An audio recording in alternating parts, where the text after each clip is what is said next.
One way to add interest and capture attention in online advertising and digital images in general is to use animation. In this lesson, we'll go over how animation has been found to raise psychological awareness, capture attention, and increase click through rate.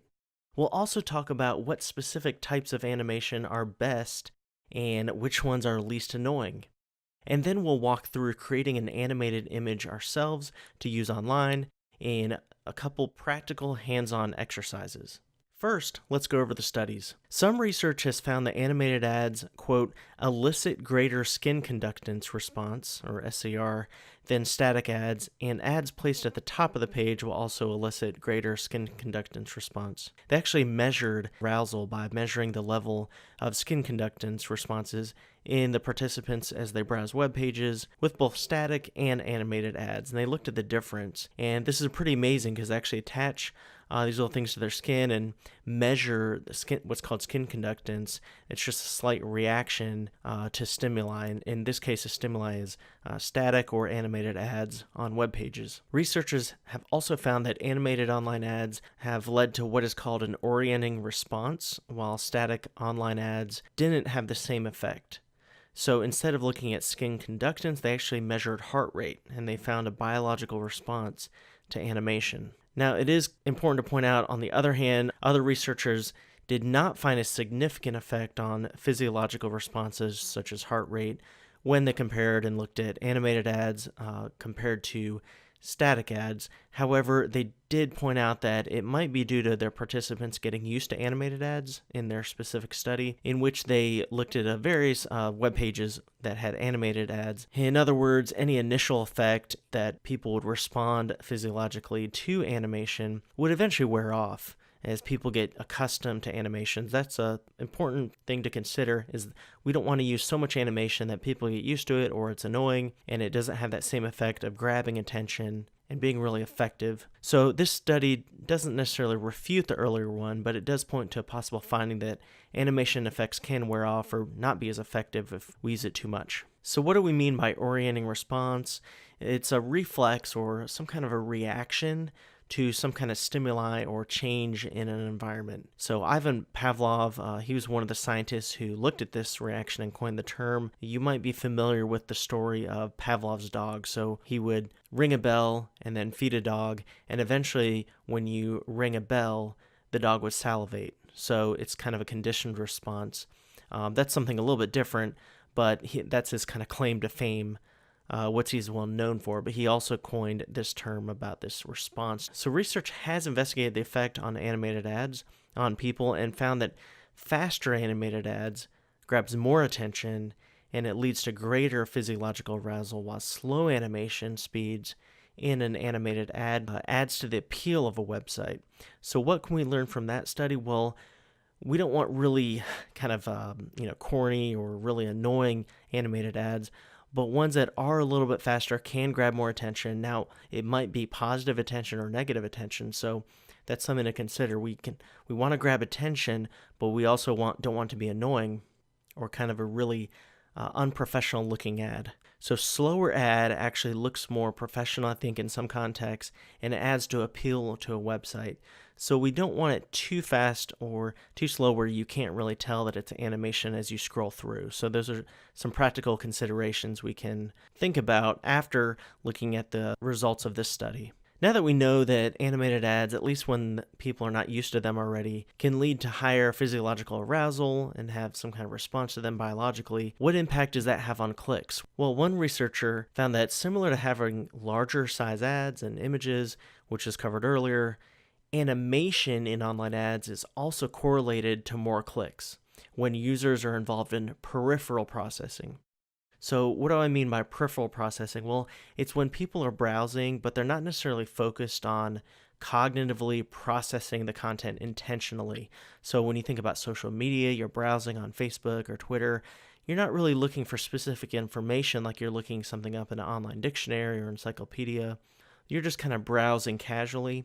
And that's peripheral processing, when you are just seeing things on the side and you're not really looking for those ads. So in this experiment specifically, more people who were not focused on cognitively processing the ads that were on the page They clicked on the ads for products such as Gatorade, IBM, and US Robotics when there was animation and when the ad was also larger. So, in other words, the effective animation and size was significant in this experiment when browsers were using peripheral browsing or peripheral lens. So, in these low involvement situations, users are more likely to click on ads that are animated and larger, while animation and size has no significant effect for high involvement users. So, when people cognitively process the ads, they think about them, they're not just browsing casually, looking at these ads on the peripheral. These factors did not affect clicks significantly. So it didn't count against it. It didn't have a negative effect, but it didn't have a positive effect either. So what can we learn from this? Well, animation in larger sizes can grab people's attention, more so than static ads and smaller ads when people are merely browsing on their peripheral. So some researchers explain that whether or not attention or click-through rate increases with animated ads might depend on the user's task. So this goes hand in hand with the previous study.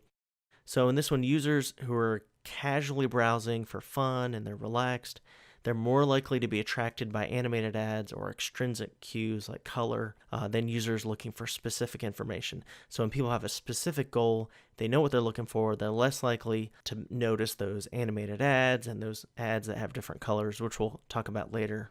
So the theory being used in this research, as well as some of the others we'll look at, is the elaboration likelihood model. So this theory maintains that there are really two relatively distinct routes to persuasion. And in advertising, it is about persuasion, of course. So when magazine ads make rational arguments, people who are cognitively involved in assessing the ad and those who are highly involved are more likely to be influenced by the arguments. However, when magazine ads feature prominent sports celebrities, we want to be like them, and they use them in different magazine ads, or, versus ordinary citizens, the effect was higher for those with low involvement. So this is called central and peripheral processing. In an advertising context, you can read more about that in this article from the Journal of Consumer Research, and the specific theory is detailed in the book Communication and Persuasion, Central and Peripheral Routes to Attitude Change. This is of particular importance and has much application in the context of social media, where people are often browsing to see what their friends are up to, what interesting articles or updates there are on the web. Animated ads not only capture more attention and clicks when users are engaged in peripheral browsing, but they do also help with ad recall. So in one study in the journal Journalism and Mass Communication Quarterly,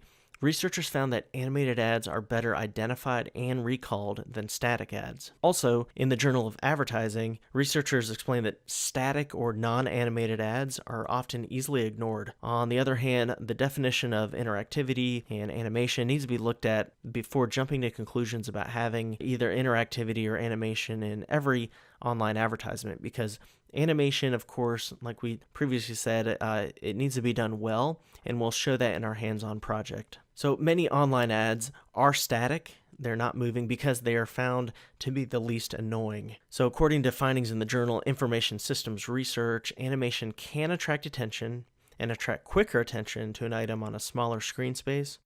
And with people using mobile browsing and mobile devices, this is a pretty interesting finding. It can be distracting, though, and have a negative effect on focus attention and an attitude toward the website. So this finding does back up what I mentioned earlier, in that animation that's not done well and it doesn't look professional is not going to add to the aesthetic and the liking of a website or a social media campaign. So we need to be careful about the types of animation that we create. Non-advertisement media have also been studied in this context. Animated images that are not banner ads or online ads that are on websites are also more likely to be clicked on than static images, and there's more likely to be a purchase with the animated images when users are just merely browsing. However, negative perceptions increased with animation. So this article from the Journal of the American Society for Information, Science, and Technology backs up the other studies that we talked about. We can add animation, and we need to make sure it's done well, because then we can attract attention, further ad recall, but then it's not annoying. So let's do a quick review of some of the practical primary concepts. Animation, first of all, can lead to higher click-through rate. This has been proven when users are merely browsing casually, or they're being persuaded on the peripheral route rather than the central route of cognitive processing. Users can also get used to animation. so use sparingly for best effect. And combining this with earlier findings, we need to use animation that is larger to get noticed more easily, and also make sure it's relevant to the browsers. Animation can also be annoying and unprofessional, so let's make good quality animation that attracts attention and is also aesthetically pleasing. In the next lesson, we'll design an animated ad. We'll then create what's called a cinemagraph ad using Photoshop. Thanks, and I'll see you in the next lesson.